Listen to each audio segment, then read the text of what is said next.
Digestion begins the moment you take a bite. Food is shuttled from the mouth to the stomach via the esophagus, a ride that will take about 5 to 8 seconds. The peristalsis is the involuntary muscular force that propels food through the digestive tract. It almost looks like an ocean wave pushing food from one organ to the next.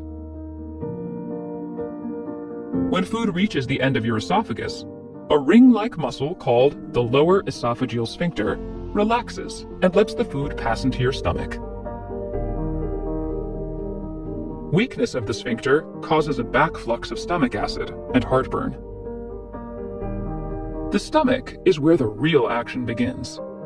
Digestive juices and enzymes break down the food that you swallowed. This helps make nutrients available for absorption later in the small intestine. The digestive juices are powerful hydrochloric acids that kill pathogens in food and gives the stomach the low pH digestive enzymes need. This acid could literally dissolve most of the other organs in your body. Luckily, your stomach contains a thick mucus lining. However, when there's too much acid in the stomach, it can eat away the inner surface of the stomach, causing an ulcer.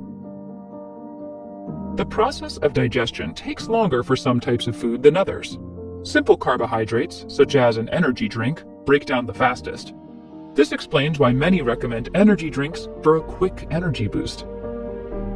Proteins take longer to digest, and fats take the longest time of all. The stomach slowly empties its contents into your small intestine. The muscles of the small intestine mix food with digestive juices from the pancreas, liver, and intestine, and push the mixture forward for further digestion. The walls of the small intestine are covered by tiny finger-like projections called villi. These projections increase the surface area through which nutrients can be absorbed into your bloodstream.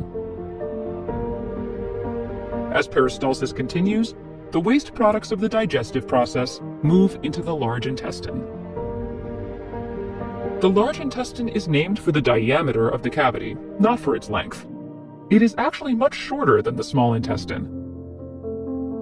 Its role is to absorb any extra water from the digested material before it is finally excreted. If food passes through too quickly, too little water is absorbed, and you might have diarrhea. If it passes too slowly, your body absorbs too much water, and you may become constipated.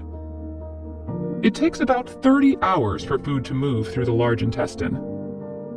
All in all, the whole process, from the time you swallow food to the time it leaves your body as feces, takes about 2 to 4 days. Solid waste is characteristically brown and stinky. Do you know what causes its odor? If you guessed that bacteria are involved, you'd be right. Microbes that reside in the large intestine make a meal of the leftovers from the small intestine. The smell associated with stool comes from the gases released by bacteria. The large intestine then empties its contents into the rectum. Its job is to let you know that there is a stool to be evacuated, and to hold the stool until the evacuation happens. Thank you for watching this video.